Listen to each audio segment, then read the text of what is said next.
देखो अब कैसे तुम्हारे अस्थियों को तोड़कर छोटे छोटे टुकड़ों में बदल दूंगा मैं।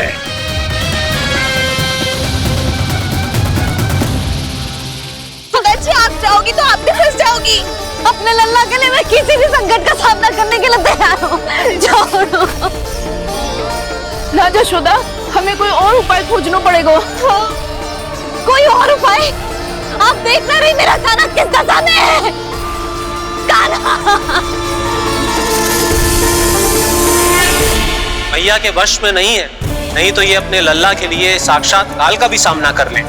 ये तो केवल कालिया नाग है। हे नागराज, आप मेरे प्राण ले लो पर काना को छोड़ दो। ना नागराज, आप मेरे प्राण ले लो, मैं विरोध भी ना करूंगी। ना नागराज, आप मुझे मार दो पर मेरे काना को छोड़ दो। ना ना ना ना नागराज, मेरे प्राण ले लो, हमारे काना से क्या शत्रुता है आपकी। प्रभु के लिए जो प्रेम यशोदा मैया के हृदय में है, वही इन सभी गोपियों के हृदय में भी है।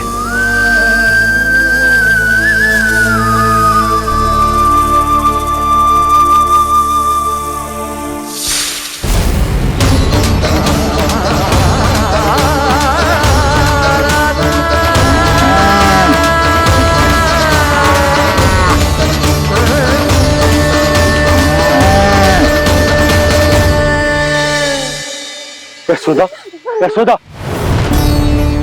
देखो इन गोपियों को, इन गैयाओं को, इन सब के मन में भी तुम्हारी भांति ही ममता भरी हुई। वो सब भी कान्हा से उतना ही प्रेम और स्नेह करती है, उतनी ही ममता से भरी हुई है जितनी कि तुम। तो तुम ही सोचो, जिसके साथ इतनी ममता और इतना स्नेह, इतना प्रेम, उसका कोई क्या कर सकता है? उस काले नाग का वेश इस सब आशीर्वादों के सामने कछु न है। कछु करो जी। उसे बोलो वो मेरे प्राण ले ले, मेरे काना को छोड़ दे। यशोदा,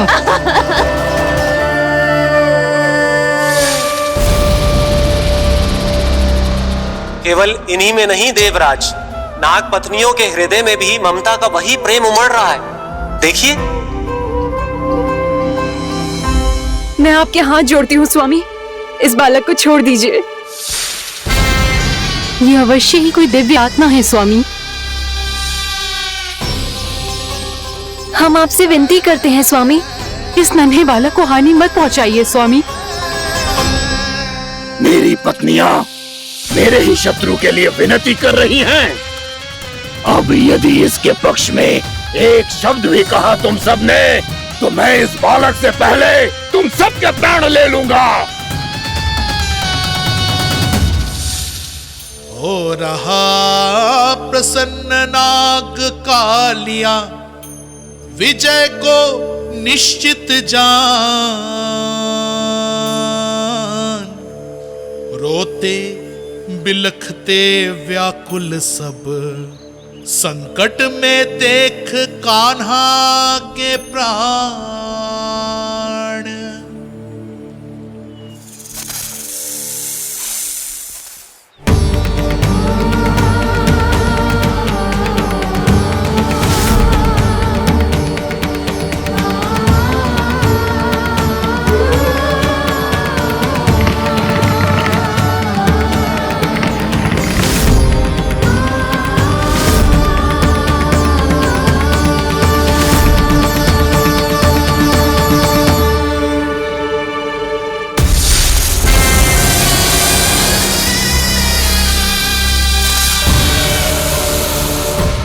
करो जी, मेरे लल्ला को बचा लो, कोई तो कुछ करो।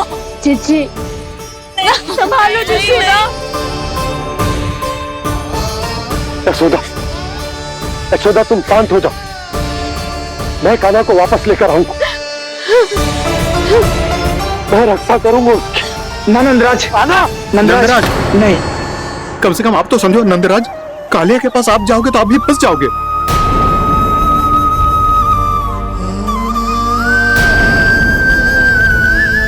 बलराम, तेरा भाई इतनी भीषण संकट में है और तुझे जरा भी दुख ना हो रहा? क्या आप सब अब तक नहीं समझ पाए कि कान्हा सच में कौन है? छोटे बाबा, आप तो उसका सत्य जानते हैं ना?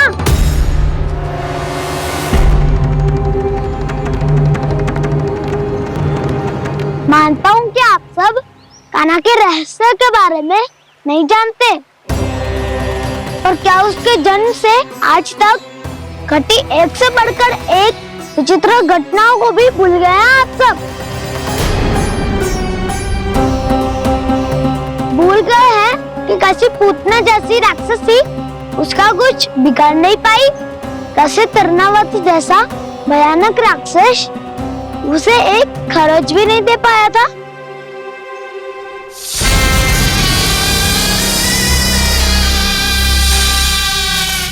आप सबने अपनी आंखों से देखा था ना, बकासुर से कान्हा की रक्षा करने देवता स्वयं आए थे, पर सत्य तो ये है कि वो सभी देवता भी उस असुर के सामने असमर्थ हो गए थे।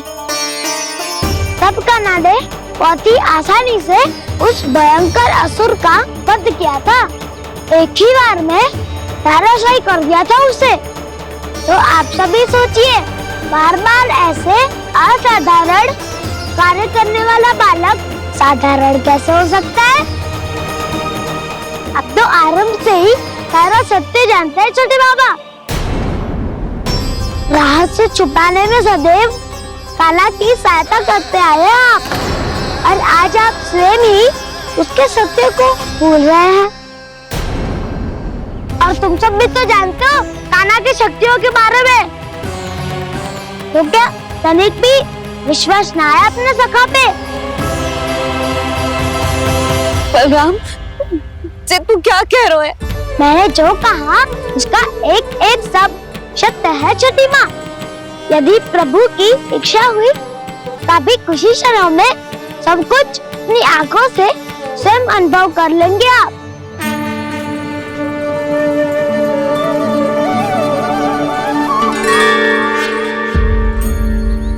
शांताकारं भुजगशयनं पद्मनाभं सुरेशं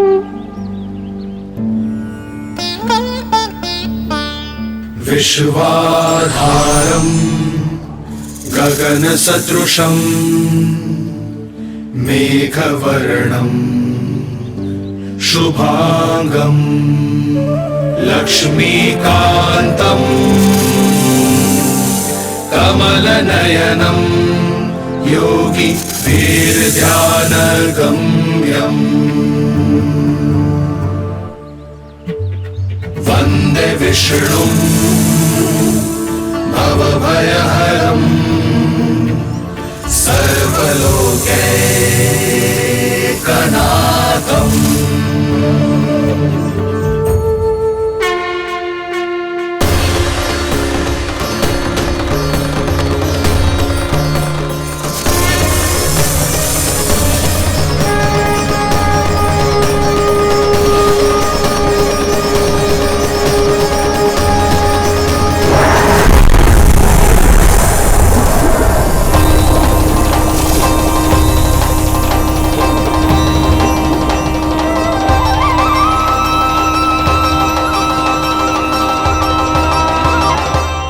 तुझे क्या लगता है बालक कि तू मेरी जकड़ से निकल गया तो अब बच जाएगा तू?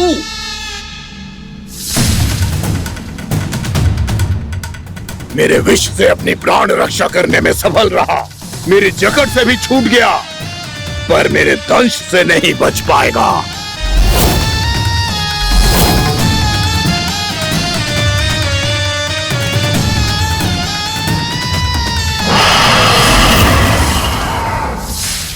अब भय से भाग रहा है, पर मैं तुझे मृत्यु देकर रहूंगा।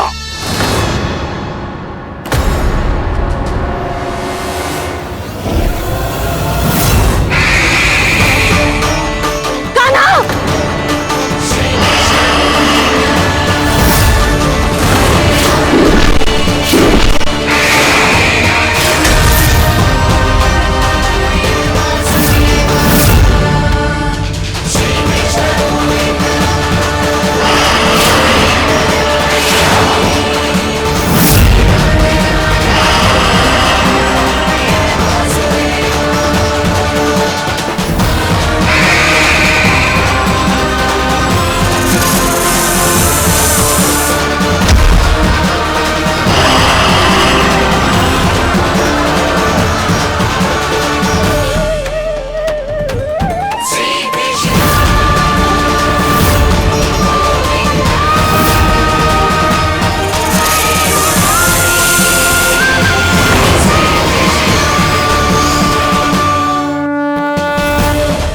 मेरा नन्हा सा कान्हा कितनी देर भाग पाएगा?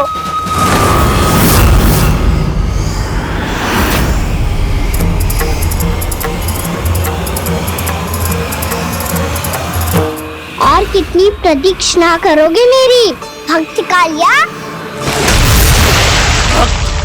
भक्त नहीं, काल हूँ मैं तेरा।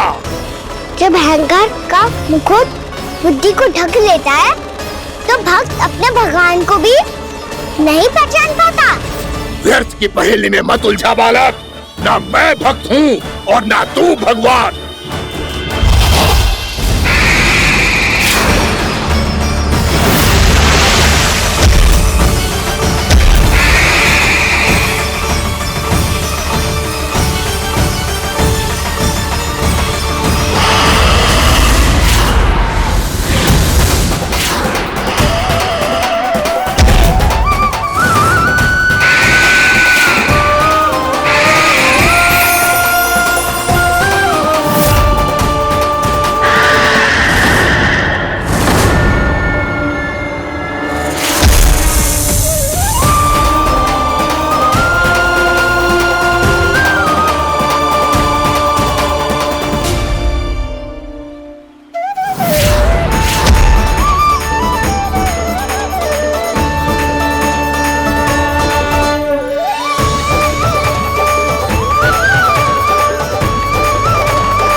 जिसके लिए इतने व्याकुल हो रहे थे उसे छूकर कालिया नाग का हलाहल जैसा विष भी जलनाभित बन गया है और यमुना जी के जल में फैल चुके विष के प्रभाव को भी नष्ट कर रहा है।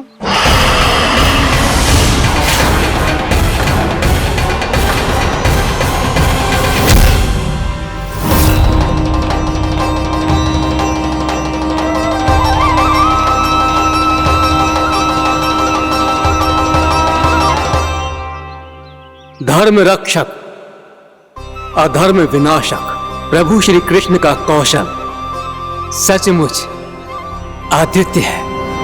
नारायण नारायण।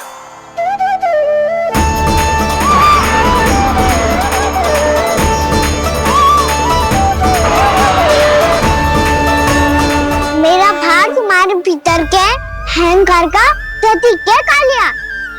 अब तुम्हारा अहंकार तुम्हारा अनपान मेरे पाँव के नीचे है और तुम्हारी पूंछ अर्थात तुम्हारे प्राण मेरे हाथ में। अब तुम क्या करोगे भक्त?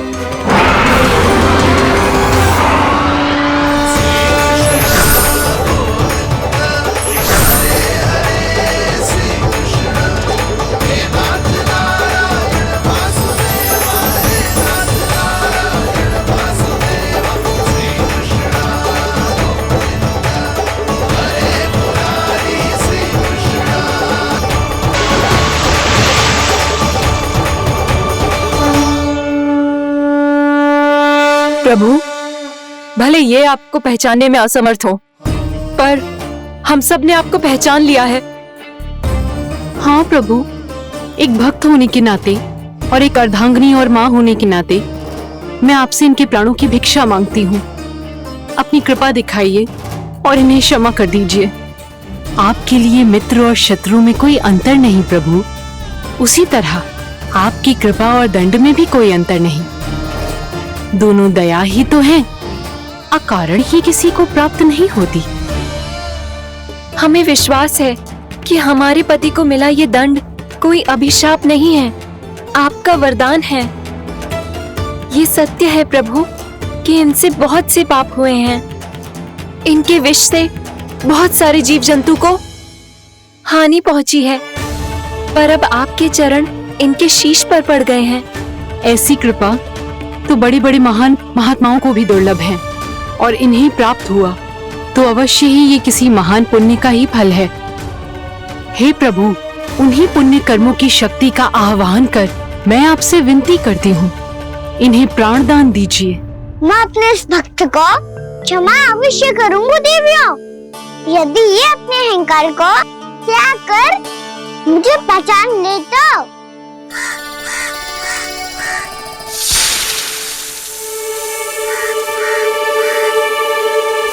मैं तुम्हें श्राप देता हूँ, जितनी विषैली तुम्हारी जिह्वा है उतने ही विषैले सर्प बन जाओ तुम।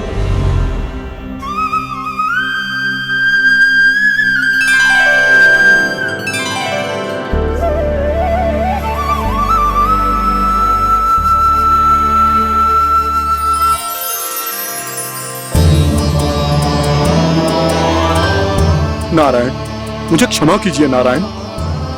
मैं तो आपका परम भक्त था, किंतु मैं आपको पहचान नहीं सका। इसका दंड तो मुझे मिलना ही था, किंतु मैं अब प्रायश्चित करना चाहता हूं। इसके लिए यदि आप मेरे प्राण भी ले लेंगे तो भी मुझे कोई दुख नहीं होगा। मैं अपना जीवन, मृत्यु और अपना अस्तित्व सब कुछ आपको समर्पित करता हूँ। क्रोध के कारण श्राप मिला, किसी विशाल सर्प के रूप में तुम्हारा जन्म हुआ, और सर्प का तो स्वभाव है विष फैलाना, इसीलिए तुम्हें दंड नहीं दूंगा। मैं शेष सभी अपराधों का पश्चाताप कर लिया, इसीलिए मैं तुम्हें क्षमा करता हूँ कालिया।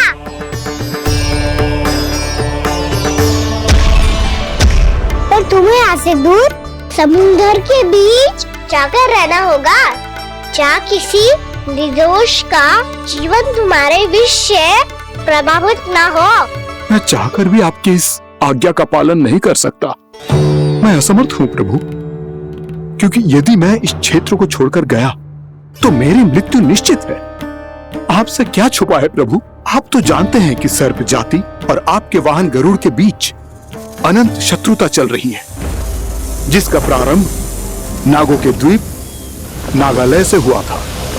उस द्वीप पर छोटे जीवों को निगल जाने के लिए सर्प थे, और गरुड़ को सर्पों का स्वाद बहुत प्रिय था, इसलिए वो बार बार नागद्वीप जाने लगा था। पर इस कारण पूरी सर्प जाति उससे आतंकित हो गई थी, इसलिए जब भी गरुड़ वहाँ पहुँचता तो सभी सर्प छिपने लगते। जब गरुड़ को इसका आभास हुआ तो उसे बड़ा क्रोध आया, और वो उत्तेजना में भरकर सर्पों का शिकार करने लगा। भूख ना होने पर भी उन्हें मारने लगा। अब सर्पों के प्राण हरना उसके लिए खेल बन गया था। इस भीषण समस्या का समाधान ढूंढने के लिए पूरी सर्प जाति महान सर्प वासुकी के सामने इकट्ठी हुई। हे महान वासुकी, हमारी सहायता कीजिए। नागद्वीप पर गरुड़ ने आतंक मचा दिया है। पहले तो वो हमें अपना भोजन बनाता था, लेकिन अब हम उसके खेल का साधन बन चुके हैं। भूख हो या ना हो, जब तब आकर वो हमारे प्राण हर लेता है। अनुचित हिंसा के इस प्रथा का आरंभ सर्पों ने ही किया है। पहले आप सबने पूरे द्वीप पर अधिकार कर लिया, फिर आहार के साथ साथ आनंद के लिए भी आप सभी ने निर्दोष जीवों की हत्या की। और जब सृष्टि का संतुलन बनाए रखने के लिए गरुड़ आपको अपना आहार बनाने आया, तो आप सब अपने प्राणों की रक्षा के लिए छिपने लगे। तो फिर गरुड़ का उत्तेजित होना तो स्वाभाविक ही था। नागनाथ, जो हमने अन्य जीवों के साथ किया वही अब हमारे साथ हो रहा है, परंतु ये भी तो सृष्टि के संतुलन के विरुद्ध ही है ना? अवश्य है, इसलिए मैं गरुड़ से चर्चा करूंगा। धन्यवाद प्रभु।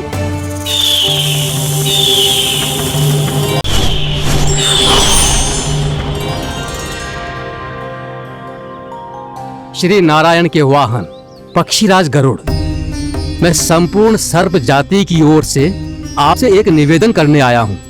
कहिए, क्या कहना चाहते हैं आप? हे पक्षीराज, यदि आप हम पर ऐसे ही आक्रमण करते रहे तो शीघ्र ही हमारी प्रजाति समाप्त हो जाएगी। इसीलिए हमारी आपसे विनती है, यदि आप उचित समझें तो सर्पों के किसी एक घर से हम आपको एक सर्प प्रतिदिन अर्पित करेंगे। आप उसको आहार बनाइए और अन्य सर्पों को जीवित रहने का अधिकार दीजिए। मुझे स्वीकार है। तब से प्रतिदिन किसी एक घर से एक सर्प गरुड़ के भोजन के लिए भेजा जाने लगा। समय के साथ मेरे घर की भी बारी आई, परंतु मैंने एक बहुत बड़ी भूल कर दी। समय आ गया है स्वामी, आज गरुड़ के आहार के लिए इसे चुना गया है। कौन है यह गरुड़ और क्यों दूं मैं इसे कोई भेंट? स्वामी, सभी सर्प राज्यों और गरुड़ के बीच में यही समझौता हुआ है, हमें इसका सम्मान करना ही होगा। मैंने कोई समझौता नहीं किया, मैंने कोई वचन नहीं दिया और ना ही मैं किसी गरुड़ से भयभीत होता हूं। यदि इस राज्य में किसी को सर्पों को अपना आहार बनाने का अधिकार है तो वो केवल मुझे है। अब से गरुड़ को दी जाने वाली हर भेंट मुझे दी जाएगी, महाविषधारी महान नागराज कालिया को। यह और कुछ नहीं, मेरा अभिमान था प्रभु, और यह मेरे इस जन्म की सबसे बड़ी भूल थी। क्योंकि फिर जब गरुड़ को इस बारे में पता चला तो कालिया, अभिमान में आकर तूने अपने काल को ललकारा है। जिस कालिया के नाम में ही काल छिपा है, तू उसे ललकारने का दुस्साहस कर रहा है गरुड़। स्वयं को भगवान विष्णु का वाहन कहता है तो वाहन का ही कर्म कर। स्मरण रख, इस धरती के सर्वश्रेष्ठ योद्धाओं के लिए भी मैं मृत्यु का दूत हूं। विनाश काले विपरीत बुद्धि। तो जैसे मूर्ख सदा इस युक्ति को सार्थक करते आए हैं, अपने विनाश को आमंत्रण किया है तो अब भोग।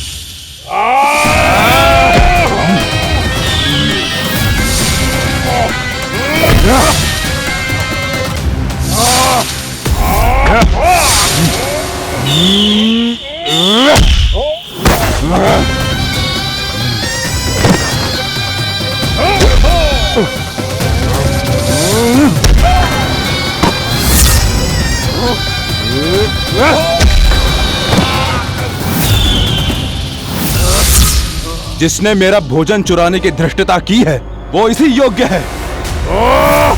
तू मुझे जानता नहीं है गरुड़, मैं महाविषधारी नाग कालिया हूँ। तेरा इतना दुस्साहस कि तूने मुझ पर चरण से प्रहार किया। वाह!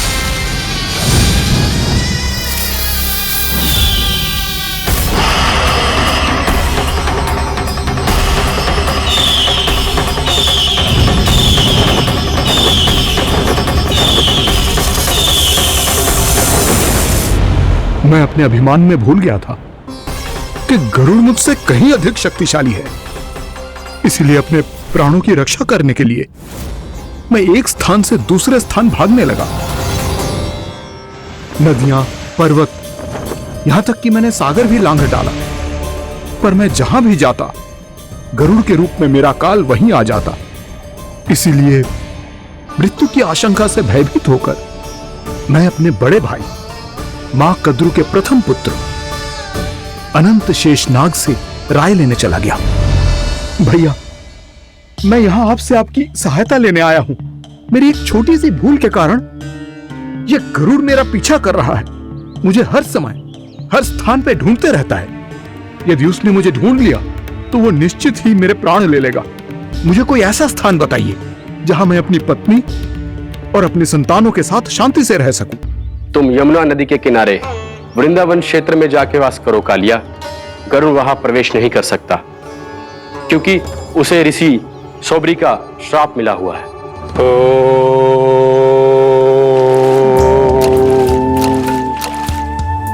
ध्यान और तपस्या का नित्य कर्म करते हुए ऋषि के मन में मछलियों के प्रति प्रेम भाव इतना बढ़ गया कि वो भूल गए सभी जीव खाद्य श्रृंखला का भाग होते हैं और मछलियां भी इस नियम की अपवाद नहीं है। उन्हें मछलियों की अटखेली इतनी अच्छी लगने लगी कि वो इस क्षेत्र के मछुआरों को भी मछली पकड़ने की अनुमति नहीं देते थे।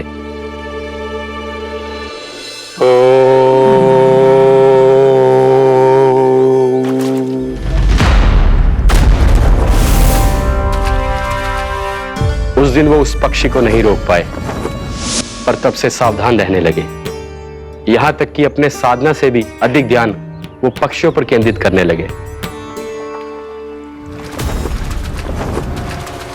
ठहरो!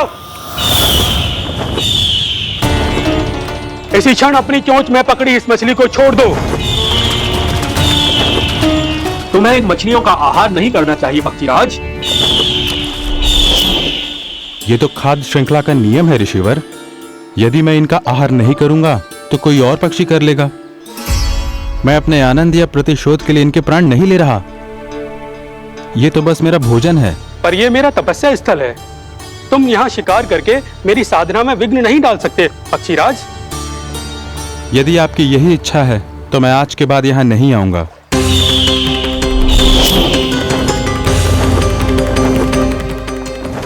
पर आज ये मछली मेरे आहार के रूप में पकड़ी जा चुकी है। मैं वचन देता हूँ ऋषिवर, इस स्थान पर यह मेरा अंतिम शिकार होगा।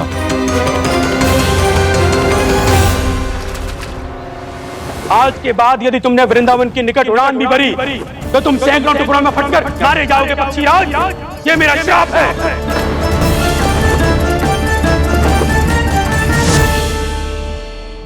और इसीलिए भैया शेषनाग के सुझाव के अनुसार मैं यहां आ गया। पर अब यदि मैं कहीं और जाऊंगा तो मेरे प्राण नहीं बचेंगे प्रभु। निश्चिंत रहो कालिया, अब से गरुड़ तुम्हें कोई हानि नहीं पहुंचाएगा। अब तुम्हारे फनों पर मेरी पक्षी बन गए कालिया, इसीलिए अब से तुम्हें गरुड़ से कोई भय नहीं होगा।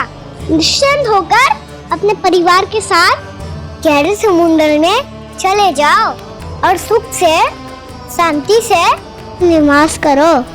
पर ध्यान रहे निर्दोष जीवों को हानि ना पहुंचे। आपने मुझे जीवन दान दे दिया प्रभु, इस उपकार से मैं कृतज्ञ हूँ प्रभु। आदेश दीजिए, मैं आपकी सेवा कैसे करूं?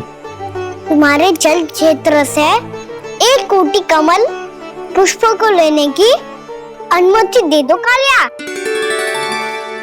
यह मेरी सेवा होगी। प्रभु, ये तो मेरा सौभाग्य होगा।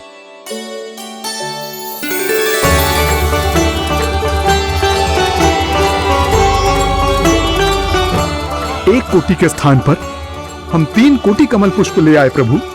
मैं तुम्हारी सेवा भाव से प्रसन्न हुआ कालिया। रमनाक द्वीप पर चले जाओ ताकि तुम्हारे कारण फिर कभी किसी निर्दोष जीव को हानि ना पहुंचे और न ही तुम्हारा विष मेरे प्रिय यमुना नदी के जल को दूषित कर पाए। मैं तुम्हें आशीर्वाद देता हूँ।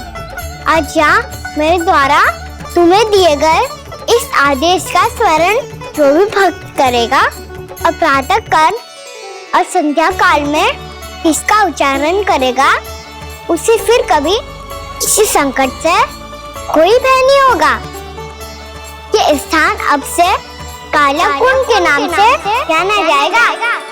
यहाँ पर स्नान करने वाला और देवताओं को इस क्षेत्र से जल का अर्घ्य देकर प्रसन्न करने वाला भक्त यदि मेरा स्मरण करके पा सकेगा तो वो अपने सभी पापों से शीघ्र मुक्त हो जाएगा।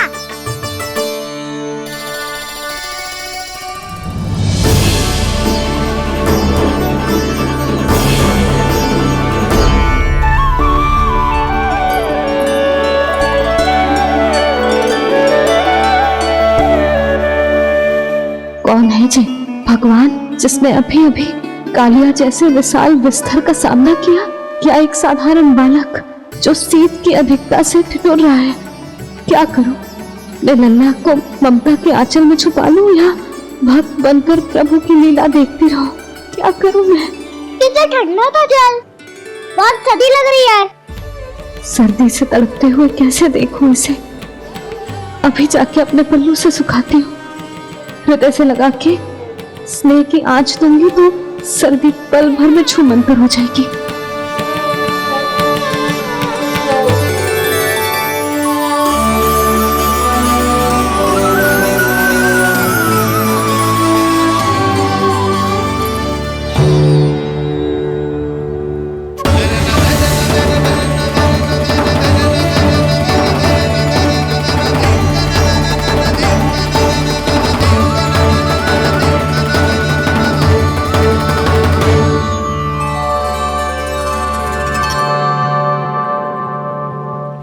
मेरी आवश्यकता ना है इसे। ये तो सच्ची में भगवान ही है, जिसकी ठंड दूर करने के लिए स्वयं द्वादश आदित्य प्रकट हो गए हैं।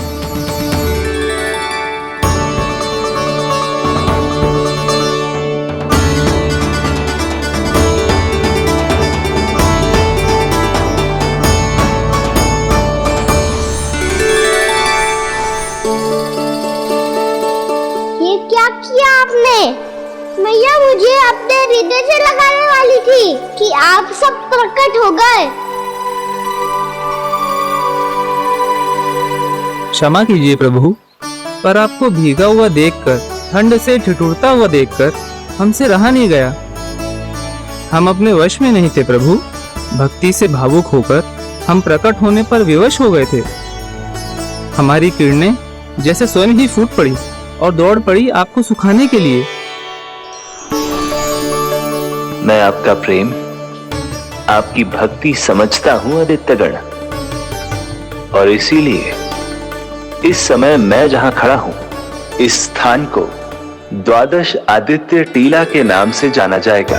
द्वादश आदित्य टीला के नाम से जाना जाएगा। हम धन्य हो गए प्रभु। और कहाँ जा रहा है? जो गड़बड़ किया है उसे सुधारिए तो सही। प्रभु आज्ञा दीजिए। अपना दाम इतना अधिक बढ़ा दीजिए कि मुझे स्वेद आने लगे, ताकि मैया मुझे स्वेद में लीला देख के और भूल जाए कि मैं ही भगवान हूँ, और मैया मुझे अपनी गोद में उठा के ले जाए।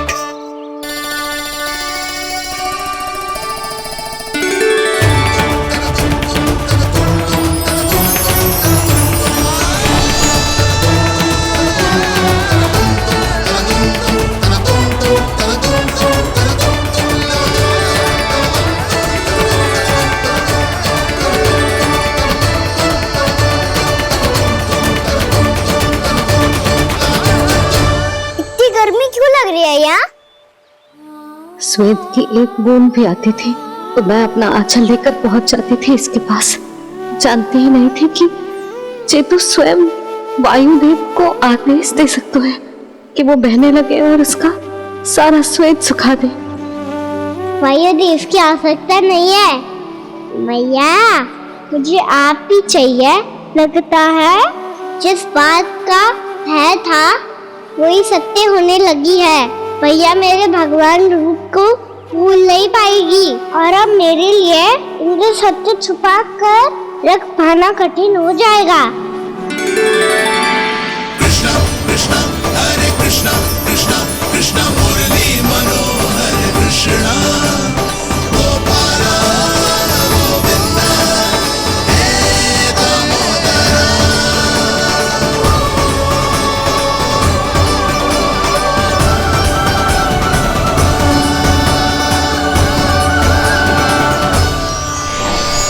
प्रभु, आपके श्वेत से बने इस प्रसंगदान सरोवर का प्रणाम स्वीकार कीजिए।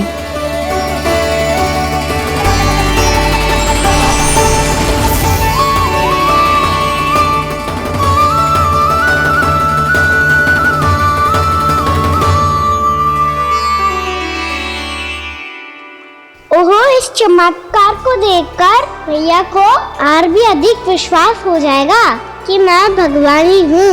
अब कैसे मनाऊं मैया को कि मैं इनका लाई हूँ? बाबा है ना, अब तो यही सहायता करेंगे। श्री कृष्णा गोविंदा हरे हरे श्री कृष्णा गोविंदा हरे हरे श्री कृष्णा हरे मुरारी श्री कृष्णा श्री कृष्णा श्री कृष्णा।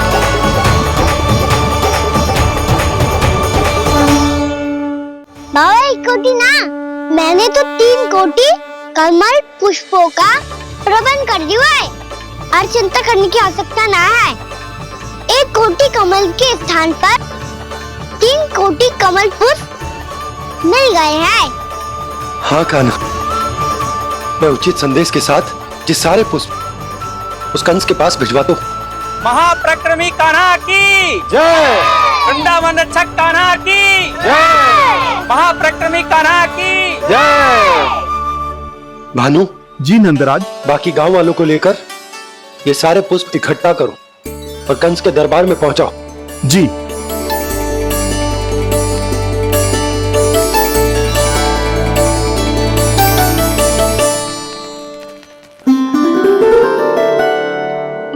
मैया।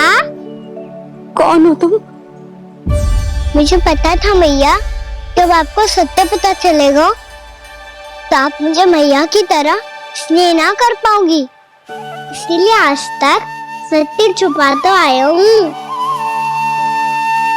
ताकि आपकी ममता, आपका प्रेम अनुभव करने का अवसर मिलता है मुझे। और फिर आज को बताया था ना,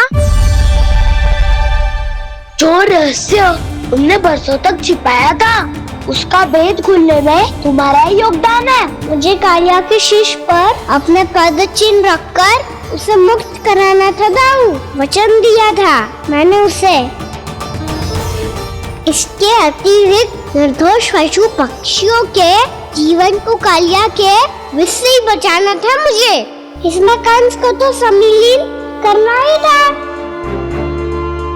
ताकि जब मैं कालिया का सामना कर रहा हूँ तो वो किसी और असुर को समस्या बनाकर वृंदावन ना भेज दे। पर इस सबसे बड़ा एक कारण और था दाऊ, मैं चाहता था कि मैया को सत्य पता चल जाए। और क्यों कहा ना, क्योंकि मुझे लगने लगा था कि मैया से ये रहस्य छुपाकर इनके साथ धोखा कर रहा हूँ।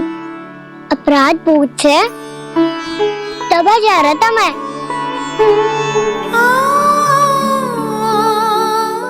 को बाबा को सभी को पता है, यहाँ तक कि मेरे सखा भी जानते हैं।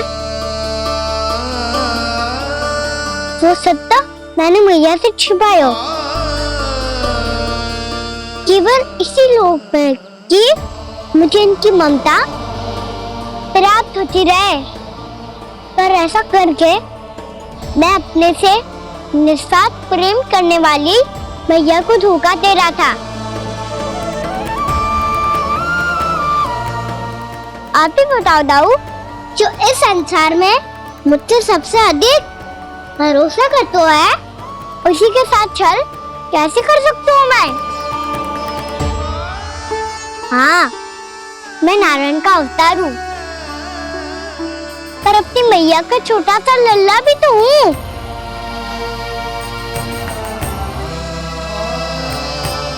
इसीलिए तो यमुना जी में छलांग लगाने का एक कारण इस गेंद को लेने जाना भी था। मैं स्नेह से बनाई थी मैया ने गेंद, इसे अपने से दूर कैसे होने देता मैं? आपको आभास भी ना है मैया कि आप मेरे लिए कितने महत्वपूर्ण हो। ये सत्य है कि सभी देवता, प्रकृति, भक्त, ये सब है मेरा ध्यान रखने के लिए, मेरी सेवा करने के लिए। पर क्या इनमें से कोई भी मेरी मैया का स्थान ले सकता है? और आप भी तो यही चाहती थी कि मैं आपका लल्ला बन के आऊं, कि मैं आपका लल्ला बन के आऊं, कि मैं आपका लल्ला बन के आऊं। आज जैसे आपने मुझे अपनी गोद में लिटा रखा है, क्या कुछ ऐसा नहीं हो सकता कि शीघ्र ही मुझे आपको अपनी गोद में खिलाने का अवसर मिल जाए? मैया, नारायण का अवतार हूँ ना, क्या इतनी बड़ी समस्या है कि आप हृदय से भी राह लगा सकते? मैया,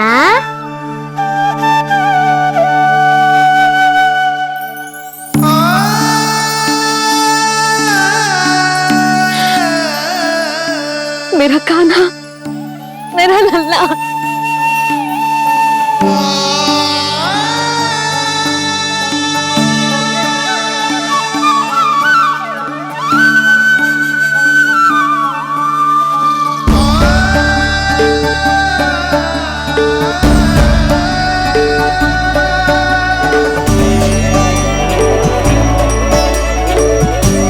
जे सत्य है कि जे जानने के बाद कि तू श्री नारायण का अवतार है, मैं तुझे भगवान की तरह ही देख पाऊंगी। पर मेरे हृदय की जो ममता है ना, वो भक्त से कहीं अधिक है लल्ला। फिर चाहे तू साधारण बालक हो या श्री नारायण का अवतार, तू सदैव ही मेरा लल्ला है, मेरा लल्ला था और सदैव ही रहेगा। यशोमती मैया का नंद लाला, यशोमती मैया का नंद लाला। यशोमती मैया के नंद लाला, यशोमती मैया के नंद लाला, यशोमती मैया के नंद लाला, यशोमती मैया के नंद लाला।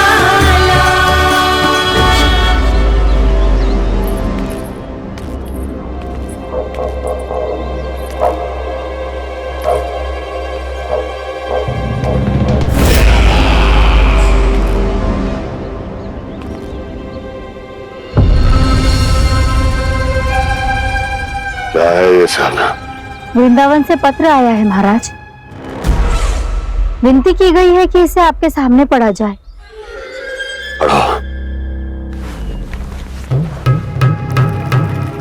शीघ्र करो। महाराज कंस, पूजा के लिए आपको 1 कोटि कमल पुष्पों की आवश्यकता थी। वृंदावन वासियों की ओर से मैं आपको 3 कोटि पुष्पों की भेंट भेज रहे हूँ। कृपया अतिरिक्त पुष्पों को अपनी गोप प्रजा की विनम्र श्रद्धांजलि समझकर स्वीकार करो महाराज। आपको ये जानकर प्रसन्नता होगी कि जैसे ही मेरा पुत्र कृष्ण कालिया नाग के सामने पहुंचू, वो महाभयंकर नाग भी आपके भय से कांप उठा और स्वयं ही ये सभी पुष्प हमारे द्वार पे पहुंचा गो।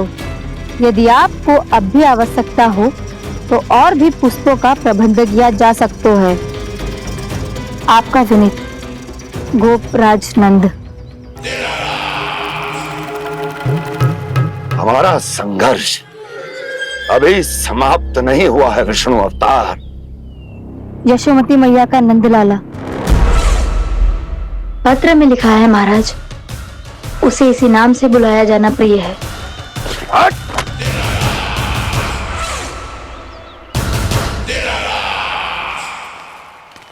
जैसे आपने कही वैसे ही करो। हमने कंस के राजभवन को पुष्प से भर दियो है। मुझे तो ऐसा लग रही है इतने पुष्प देख के कंस को चक्कर आ जाएंगे। आपका पत्र पढ़ के उसे ये समझ में आगा होगा कि वृंदावन वासियों से उलझना ठीक ना है उसके लिए।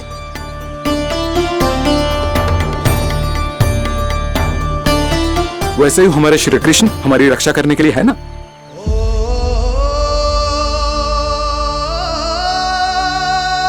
सूर्या सोने वालों है, हमें अब घर चलना चाहिए। मुझे बहुत थकान लग रही है नंदराज। हाँ, मैं भी बहुत थक गई हूँ। नंदराज, कमल पुष्पों को गाड़ी में लादकर मथुरा पहुंचाने में अब हम भी बहुत थक गए। तो आप सब लोग रात्रि को यहाँ रुकना चाहते हैं? वैसे सुझाव तो अच्छा है नंदराज। अब कालिया नाग के स्थान से जाने के बाद प्रकृति कितनी खिल उठी है, क्यों जसोदा जी?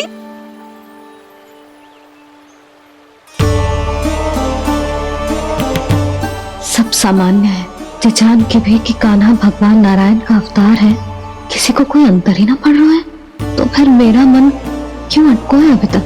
क्यों बार बार मैं इस दुविधा में पड़ जाती हूँ कि कान्हा को एक भक्त के जैसे देखूं या मैया के जैसे? ऐसा इसीलिए है मैया क्योंकि ना तो आपकी भक्ति में कोई कमी है और ना ही ममता में।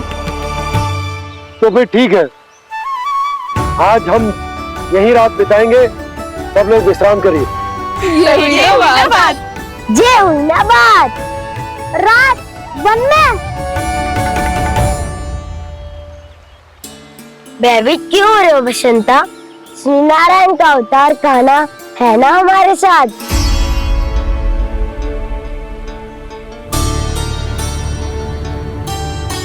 लगता है कोई मैया को भूलने ही नहीं देगा कि मैं नारायण का अवतार हूँ।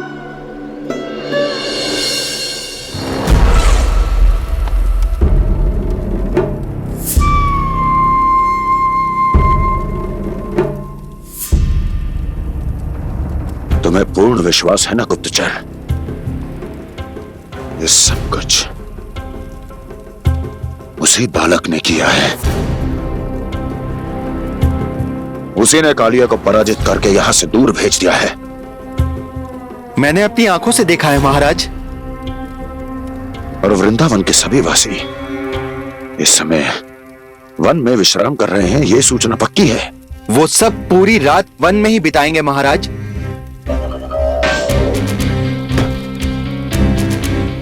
मेरी रातों की नींद छीनकर वो वन में आनंद कर रहे हैं।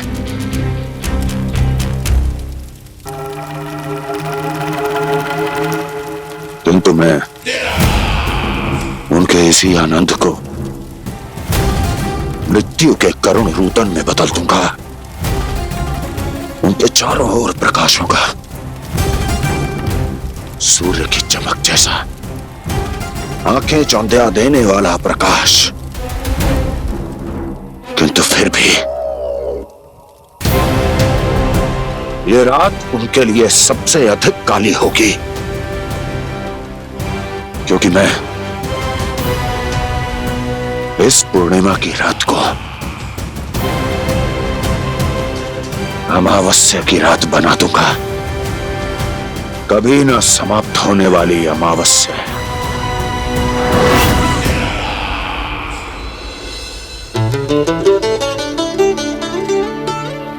भाभी देखो, वन देवी प्रसाद के लिए जे केले लाई हूँ मैं।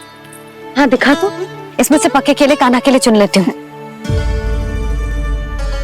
पर वो तो नारायण का अवतार है, उसके लिए फल कैसे चुनूं मैं? जो उसके हाथ में आएगा अपने आप ही मीठा हो जाएगा। भाभी क्या होगा, रुकी हो गई? कछू ना दिखा।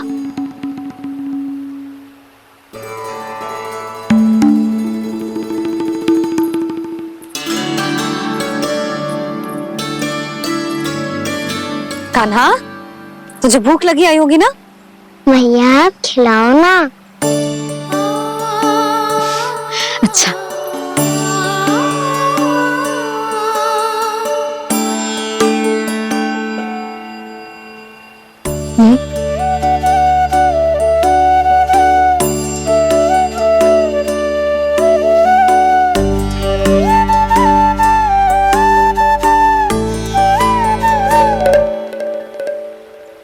भैया के व्यवहार में बदलाव आ रहा है।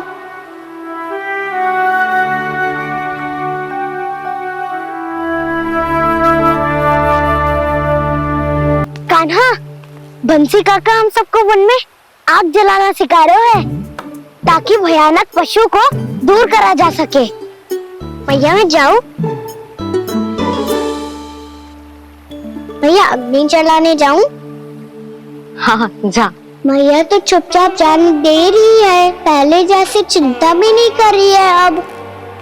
लल्ला सुन, अग्नि के साथ खेलियो मती और सुरक्षित दूरी बना के रखियो, समझ आई?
स्वयं को प्रकट करो दावानल।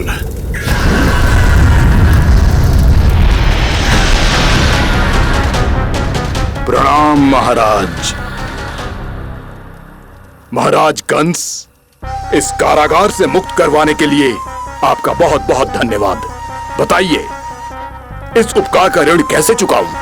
बस वही करो दावानल जो तुम्हें सबसे अधिक प्रिय है। अपने नाम को स्वयं सार्थक करो। जला दो, पूरे वृंदावन को जला दो। कीट, पशु, पक्षी, वनस्पतियां, वृक्ष, यहां तक कि मानव भी, कोई भी जीवित प्राणी जीवित नहीं बचना चाहिए। जला दो सबको, सबको। आपकी आज्ञा ही मेरी इच्छा है और आपकी इच्छा ही मेरी आज्ञा। तुम सबने देखो अजय, अधिक कठिन ना है ये। 2 पत्थर हाथ में पकड़ ले, ऐसे रगड़ लो है, चिंगारी निकलेगी, घास फूस अग्नि पकड़ेगी और भक्क से जल जाए वो। लो करो, लो सुबल।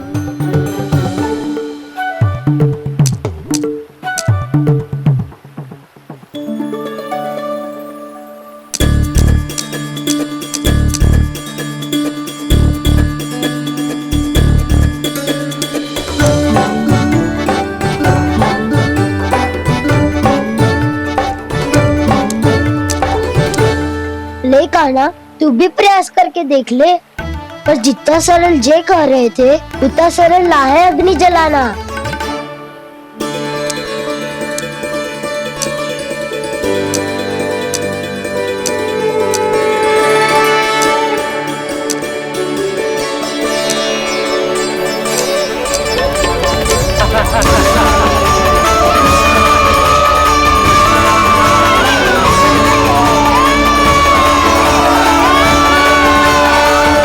ये तो श्री नारायण का अवतार है। संसार की सारी अग्नि इसके नियंत्रण में है, तो फिर एक चिंगारी उत्पन्न करना कौन सी बड़ी बात है।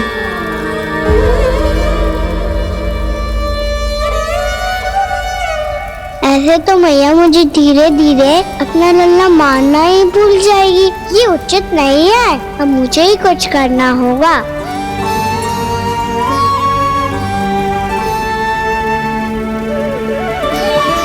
कान्हा, ऐसे मत करो, लग जाएगी।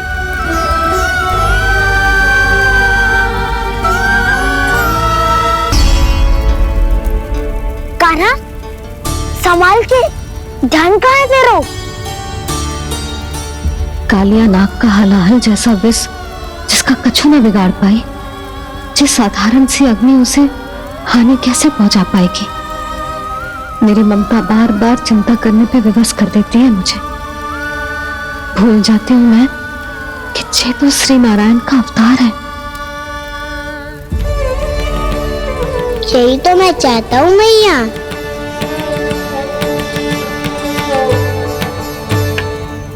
मैया! कान्हा, कान्हा, देखा देखा, कहाँ लगी? हाँ, बोला था ना अग्नि से दूर रहने। दिखा, जले का चिन्ह ना है।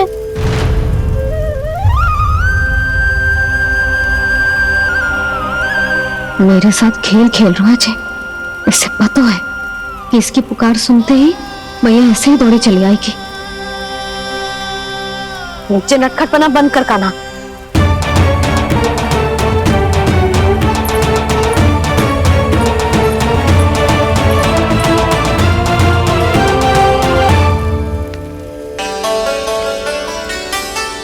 यशोदा, आ जाओ, कान्हा को भी बुला लो।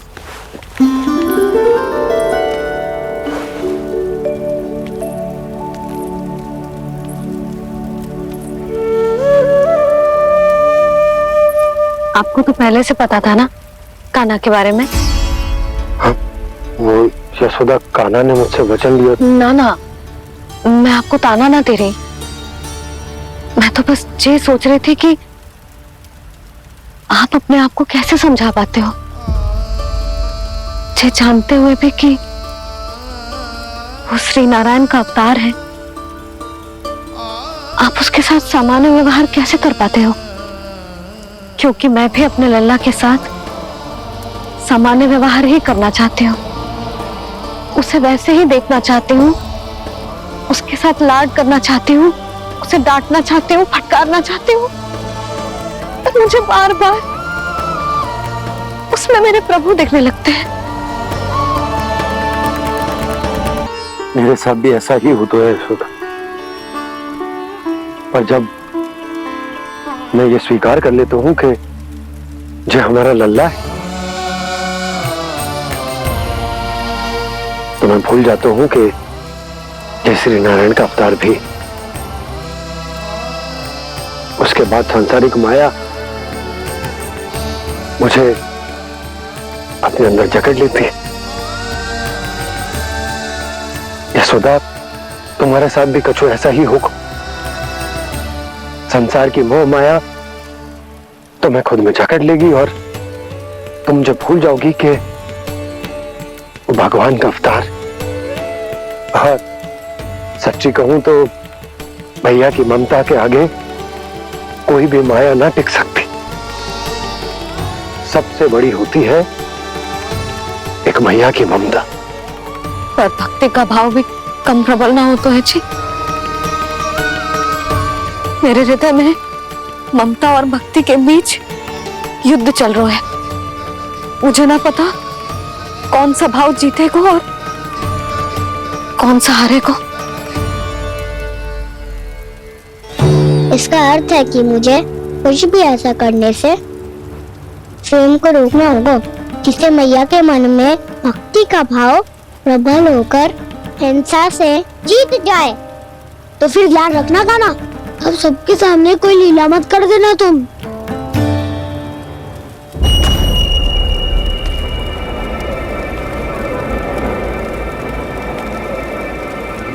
वो देखो, वो वहां बैठे हैं सब कोने में।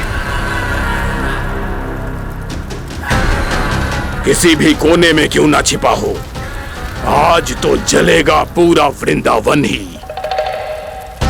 मुझे फैला दो यहां और फिर जाओ महाराज कंस को सूचना दो कि उनका कार्य हो गया है। महाराज का आदेश स्मरण है ना, वृंदावन का कोई भी आदमी आज जीवित नहीं रहना चाहिए। अग्नि को जलाना मत सिखाओ, जाओ मुझे अपना कार्य करने दो।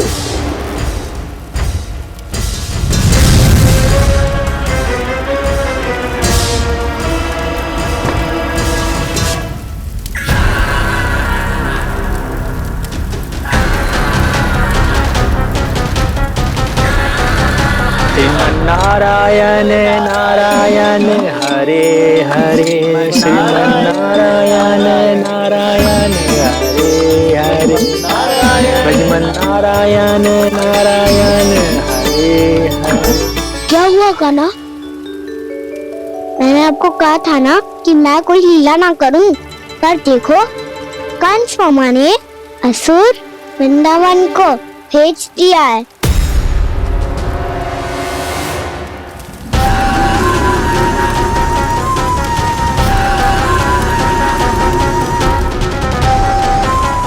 दावानल अर्थात पंचअग्नि। अब क्या करोगे तुम? वो जो मेरे क्या सबके सामने ही ऐसा कछु ना करूंगा जो लीला लगे, पर सबकी दृष्टि से छुपकर तो कछु करना होगा। दाव इससे पहले कि ये दावानल पूरे वृंदावन को लील जाए। पर कान्हा करने क्या वालों है?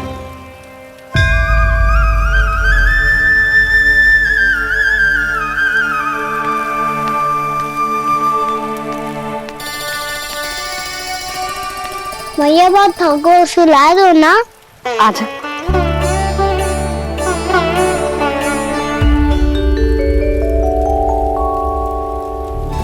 लोरी गाओ ना मैया।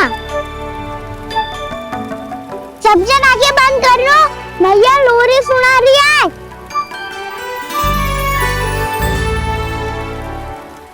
तो ये है तुम्हारी योजना।